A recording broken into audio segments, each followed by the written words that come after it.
Sa video na to, ililista natin ang 10 pinakamatipid na MPV, SUV o crossover sa Pilipinas. Simulan natin yan sa number 10, Toyota Corolla Cross. Inilabas noong 2020 sa Pilipinas. Ang Toyota Corolla Cross ay isang hybrid crossover vehicle at dahil hybrid yan, syempre pinapatakbo sa tulong ng magkahalong power ng electricity at gasolina na na-master na ng Toyota. Hindi lang gwapo ang aesthetic feels, napakatipid din sa gasolina. Nahuli ng Toyota ang kailangan talaga ng masa, ang matipid pero powerful na 7-seater. Bago natin nalamin ang fuel consumption ng Corolla Cross, power output muna. Ang Corolla Cross ay may 1.8 liter 2ZR FXE na makina. Isang hybrid system na may 98 horsepower at 142 Nm ng torque. Ang electric motor nito at ang gasoline engine ay nagtutulong para sa isang total output na 120 horsepower at 142 Nm ng torque. Ang power nito ay kinokontrol na isang automatic ECVT built transmission, specifically na ginawa ng Toyota para sa kanilang hybrid powertrain na nagde-deliver ng power sa front wheels. Ang iba pa mga features ng Corolla Cross ay nagsishare ito ng parehas na TNGA platform katulad ng kanyang sedan counterpart na Toyota Corolla Altis. Magkaparehas halos ang chassis nito at nag-share sila ng same hybrid engine at same suspension components. Pero take note lang na ang Corolla Cross na suspension ay kakaiba ng konti ang tono sa sedan counterpart nito at kaya mag-handle ng extra weight sa sasakyan. Ang fuel consumption nitong Corolla Cross ay umaabot sa 15.4 km per liter na sobrang tipid na. Ang price naman ng Corolla Cross ay nagre-range sa estimated price na 1,498,000 to 1,922,000 pesos. Number 9, Suzuki Ertiga. Isa sa pinaka-competitive na entry ng Suzuki sa hybrid MPV market, itong Suzuki Ertiga. Available sa GA, GL at GLX variants at bukod sa matipid, ay isa din sa pinaka-flexible pagdating sa cargo space. Isang 7-seater hybrid na maluwag, reliable at kahit na puno ang sakay, mababa pa din ang fuel consumption. Ang powertrain ng Ertiga ay halos kaparehas ng Suzuki Jimny. Ang K15B 1.5 liter engine na standard across sa lineup nila. Ang 4-cylinder na makinang ito ay kaya maglabas ng 103 horsepower at 138 Nm ng torque. Sobrang tipid lang talaga ng makina nito. May variant din sila nakapares ang 5-speed manual o yung traditional na automatic transmission. Ang power ng makina ay tinatransfer sa front wheels at meron itong disc at drum brake setup. Added features, ang Ertiga nga pala ay may Hearttech platform. Sinasabi ng Suzuki na meron itong added agility para sa mga bagong models nila. At itong particular na mga bagong model ng Suzuki Ertiga ay merong McPherson suspension setup sa harapan at may torsion beam naman sa likuran. Ang top of the line model ay merong 15-inch alloy wheels at ang mga lower variants naman ay may 15-inch steel wheels. Ang ibig sabihin ng Hearttech platform ng Suzuki ay meron itong monocoque chassis o isang chassis lang na sobrang tibay para ma-enjoy ng mga pasahero ang very smooth at sobrang comfortable na ride. Punta tayo sa fuel consumption. Dahil sa additional na mild hybrid system ng Suzuki Ertiga, ay nitong umabot sa 12.54 km per liter ng fuel consumption, na isa na rin sa pinakamatipid na MPV sa segment. Ang presyo naman nito ay umaabot sa estimated price na 954,000 pesos to 1,228,000 pesos. Number 8, Mitsubishi Outlander F. Isa sa pinakamatipid na SUV ngayon ay ang Mitsubishi Outlander na may plug-in hybrid na o FEV. Meron nitong twin electric motor na nagbibigay sa SUV ng 4-wheel drive. Grabe, hybrid na pangbundok naman pala itong Outlander. Bukod pa dyan, instant ang arangkada at torque ng sasakyan. Malinis na malinis din, matipid sa gas at halos zero emission dahil sa hybrid na makina. Ang Mitsubishi Outlander FEV nga pala ang kauna-unahang plug-in hybrid vehicle sa lineup ng Mitsubishi dito sa Pilipinas na merong 2.4 liter gasoline engine kapares ng dalawang electric motors. Ang combined figures nila ay naglalabas ng 236 horsepower at 300 Nm ng torque. Ang electric power niya ay sourced mula sa lithium-ion battery, kakibat ng engine na may single-speed transmission. Para dito sa Philippine market, ang Outlander FEV ay available sa 4-wheel drive, different modes tulad ng normal mode, lock mode at sport mode. Ang Centrivia dito sa Outlander FEV ay meron itong 5-star NCAP safety rating para sa worry-free driving experience. At dahil sobrang reliable at sobrang safe itong sasakyan na to, hindi ka na mag-aalala sa safety ng mga pasahero natin. At meron din yung adaptive cruise control, forward collision mitigation, blind spot warning, may automatic high beam, rear cross traffic alert, ultrasonic misacceleration mitigating system para sa mas safe na pagdadrive. Ang fuel consumption naman itong Outlander FEV ay napakatipid sa 19.20 km per liter. At meron din itong estimated price na 2,998,000 to 3,070,000 pesos. Number 7, Toyota Yaris Cross HEV. Isa sa pinakamagandang crossover SUV din ng Toyota, itong Yaris Cross. Isang practical na crossover para sa city driving pero kaya din naman lumusong sa mga light off-roading. Ang Yaris ay produkto ng collaboration ng Daihatsu at Toyota para sa mga emerging markets na kung tawagin ay ECC. DNGA B platform ang ginawa nila para sa Yaris at kahalintulad din ito halos sa AC100 series ng Vios sedan. Usapang power naman tayo, ang isang pure internal combustion engine na Yaris Cross ay pinapatakbo ng isang 2NR VE engine na kaya maglabas ng 105 horsepower at 6,000 RPM at 138 Nm ng torque at 4,200 RPM. At sa kabilang banda naman, ang isang hybrid Yaris Cross ay may makina na 2NR VEX engine na nagge-generate ng 91 horsepower at 5,500 RPM at 121 Nm ng torque at 4,800 RPM. Sabi ko na nga na built yan sa DNGA B platform ng Daihatsu at ang Yaris Cross ay merong modern at stylish na design. Meron itong mga bold lines at athletic stance. Parang magkahalong SUV at hatchback yung pagkakagawa sa kanya. Ang front face nito ay may distinctive grille design, sleek na headlights, LED taillights, may alloy wheels, may roof rails, black plastic cladding around wheel arches para sa athletic at rugged appearance. Usapang fuel consumption naman tayo, ang hybrid subcompact crossover na ito ay kayang umabot sa 33.3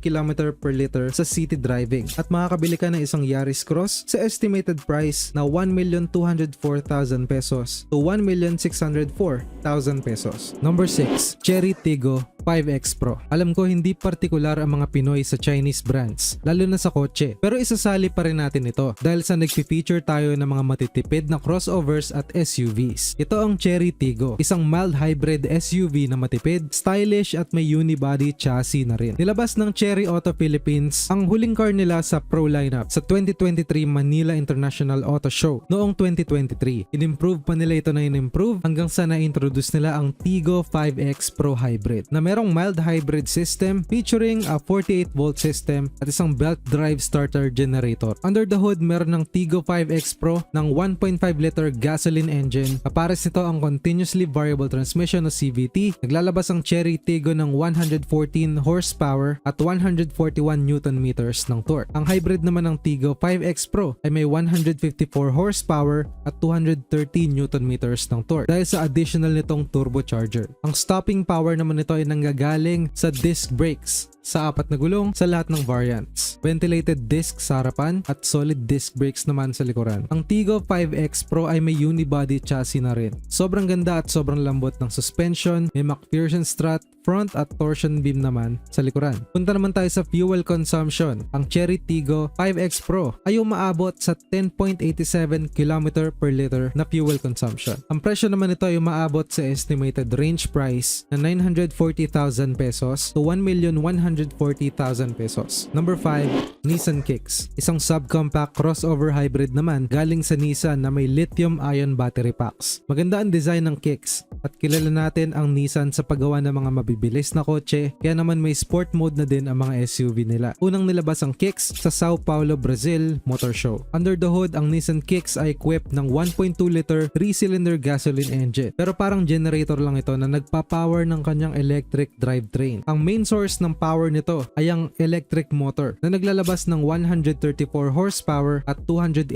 Nm ng torque. Kapartner yan ng 2.13 kWh lithium-ion battery pack na naglalaman ng 96 cells ng battery. At dahil nga electric motor yan, sobrang bilis umarangkada at i-expect mo ang instantaneous torque kapag gumagamit ka ng sasakyang ito. Ang Kicks ay meron ding 3 driving modes, meron niyang Eco, Normal at Sport mode. Stopping power ay nanggagaling sa disc brakes sa 4 na gulong at nakakasa sa pangilalim nito ang B platform ng brand. Sa suspension naman, ang Nissan Kicks ay may McPherson suspension strut, front at torsion beam naman sa likuran. Meron itong 1.2 liter range extender at tumatakbo sa 91 octane na gasoline. At hindi ka rin mabibitin sa mga long rides dahil meron itong 41 liter gasoline tank. Exterior features, meron itong distinctive design language, sleek LED headlight, meron din itong double V na motion grille at 17-inch alloy wheels. Sa loob naman, meron itong pagkakatulad sa Almera at Leaf. Ang mga seats nito ay zero gravity at standard across all brands ng Nissan. Meron ding telescopic steering column, flat bottom steering wheel, electronic parking brake, push button start system, automatic climate controls at marami pang iba. Usapang fuel consumption tayo, ang Nissan Kick ay kayang umabot sa 16.7 km per liter sa city at 22 km per liter naman sa highway driving. Ang Nissan Kick ay may estimated price range na 1,179,000 to 1,544,000 pesos. Number 4, Geely Ascara. Another Chinese car na matipid. Pasok ang Geely Ascara sa listahan natin. Lumabas noong 2020, kamakailan lang, na halos kaparehas ng powertrain ng Coolray. Hybrid SUV din ito na may turbo at hitik na hitik sa high-tech features. Ang powertrain ng Geely Ascara ay halos kaparehas sa counterpart nito na Geely Coolray. Meron itong 1.5 liter turbocharged 3-cylinder na makina na naglalabas ng 177 horsepower at 255 Nm ng torque. Ang luxury model nito ay nag-offer ng 48-volt EMS mild hybrid system na kaya maglabas ng 190 horsepower at umaabot sa 300 Nm ng torque. Ang power nito ay nilalabas sa front wheels ng sasakyan at pwede ring all-wheel drive depende sa variant. Kahit na electric ito, ang acceleration ay ganun pa rin katulad sa mga gas-powered engines. Mas smooth ang takbo at ang torque ay sobrang lakas, sobrang light din ang steering at sobrang komportable sa mga baku-bakong daan. Punta tayo sa fuel consumption, ang tipid ng Geely Ascara ay umaabot sa 20 km per liter. At kung bibili kayo nito, ang presyo ng Geely Ascara ngayon ay may estimated price na 1,568,000 pesos. Number 3, Mazda CX30 Hybrid. Lumalaban na din ang Mazda sa patipiran at meron na din silang pambato sa hybrid SUV segment. Design nito gamit ang Kodo design language na halos kaparehas ng sa CX5 pero mas maiksi ang likuran. Bukod dyan, ang Mazda CX30 ay meron na ding active sense safety feature, radar cruise control at adaptive front lighting system. Matipid na, sobrang high-tech pa. Ang CX30 ay may kapares na platform sa Mazda 3 at powered ng pares na makina 2.0 Skyactiv G gasoline engine. At ang compact crossover na ito ay kaya maglabas ng 152 horsepower at 200 Nm ng torque. Kapares nito ang 6-speed Skyactiv drive automatic transmission. At ang bagong-bagong matipid na lineup nga ng Mazda ay ang 2.0 liter mild hybrid system na kaya maglabas ngayon ng 161 horsepower at 213 Nm ng torque na 9 horsepower at 13 Nm na mas maganda kaysa sa naunang version. Ang electric motor din nito ay kakaiba na kayang mag-charge habang nagbe-brake ang sasakyan nito. Sa iba pang features, ang Mazda CX30 ay may MacPherson strut sa harapan at multi-link suspension naman sa likuran. Lahat ng wheels ay equipped ng disc brakes at sa harapan naman ay kakaiba dahil meron itong ventilated disc type. Usapang fuel consumption, according sa Mazda sa kanilang internal testing, ang hybrid powertrain na makina nito ay kayang umabot sa tipid na 17.52 km per liter. At kung bibili ka ng Mazda CX30 Hybrid, meron itong estimated price range na 1,995,000 pesos hanggang sa 2,045,000 pesos. Number 2, Geely Okavango Mild Hybrid. Sikat ang Geely Okavango ngayon dahil sa gwapo at matikas na exterior. Samahan mo pa ng good engineering technology sa mga functions ng sasakyan. Meron itong tatlong variants available sa hybrid version. Isang Chinese crossover na matipid na 7-seater pa. Ang Geely Okavango sa Pilipinas ay may Geely NL platform, powered ng 1.5 liter turbocharged gasoline engine at kapares siya ng 48-volt hybrid system katulad ng mga top-of-the-line Geely Ascara. Naglalabas ito ng 190 horsepower at 300 Nm ng torque at pinaresan pa yan ng 7-speed wet-type dual-clutch transmission. Sa braking system naman, meron itong ventilated disc brakes sa harapan at solid disc brakes naman sa likuran. Komportable ang ride model sa MacPherson strut suspension sa harapan at multi-link suspension naman sa likuran. Ang Okavango sa Pilipinas ay meron signature expanding Cosmos grille, full LED headlamps, meron na din itong ABS with EBD, driver at front passenger airbags, rear parking sensors, reverse camera, hill descent control, hill start assist, immobilizer, tire pressure monitoring system as standard. Para naman sa urban variant, may airbags, curtain bags, 360-degree camera, meron niyang standard na 3-point seat belts para sa lahat ng pasahero IC fixed tethers din para sa second row. At ang hinihintay natin na fuel consumption, ang Geely Okavango ay umaabot sa 13.2 km per liter. Ang Geely Okavango ay meron ding estimated price na 1,363,000 to 1,765,000 pesos. At bago natin i-reveal ang top spot ay comment mo naman ang paborito mong matipid na SUV sa baba nitong video. At quick word din mula sa ating partner, ang Bigatin Insurance. Lahat tayo gusto ng murang car insurance para sa peace of mind natin. Dahil kasama na sa bills ang car insurance at napakamahal na nito ngayon, nakahanap tayo ng affordable na solusyon. Dito papasok ang Bigatin Insurance, isa sa pinaka-affordable na insurance agency sa Pilipinas. Pwede ka mag-apply online para dito at sa murang halaga, insured na ang sasakyan mo. Less hassle dahil i-deliver nila yung mga documents mo door to door ng libre. Kung magka-aberya, sure na may sasagot sa customer service nila online. Napakadaming perks ng Bigatin Insurance. Subok na din sa industriya ang serbisyo at partner companies nila. Iwala tayo dito. Punta ka lang sa bigatininsurance.com para mag-apply. So top spot naman nandito ang number 1, Suzuki XL7. Na-drive ko na itong Suzuki XL7 sa event ng Suzuki Philippines at wala talaga akong masabi dahil napakaswabe ng MPV na ito. Isa sa pinakamatipid na MPV sa Pilipinas itong XL7 at base ito sa popular na Suzuki Ertiga platform na hybrid na din ng makina. Kumpara sa Ertiga, mas mukha itong matikas na SUV at meron pang mga elements gaya ng skid plate at spoiler. Pinapatakbo din ang XL7 hybrid MPV ng Suzuki's K15B 1.5